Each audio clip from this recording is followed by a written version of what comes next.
Syederalun, harga gabah di Aceh Tamiang dalam sepekan terakhir mengalami penyusutan drastis.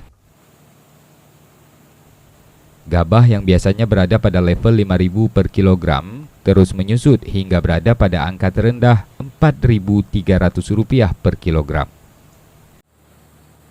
Dinas terkait di Aceh Tamiang menyebut kondisi ini dipengaruhi kondisi pasar di Medan karena daerah itu merupakan pangsa pasar terbesar komoditas beras dari Aceh Tamiang. Kondisi itu ditambah dengan jumlah kadar air tinggi pada gabah seperti halnya diungkapkan pihak Kilang Padi Budi Rahayu yang menampung beras petani dengan jumlah mencapai 200 ton per hari. Kilang Padi ini Syederalun mencatat rata-rata kadar air pada gabah mencapai 30% hingga membutuhkan proses pengeringan sampai 8 jam.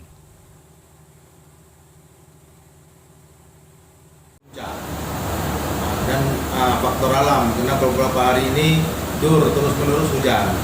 Jadi oleh karena itu padi yang dibawa kebanyakan kadar airnya cukup sangat tinggi.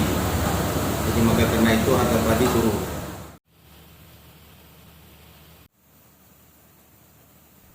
Dari Kuala Simpang, Rahmat Wiguna, Serambi On TV.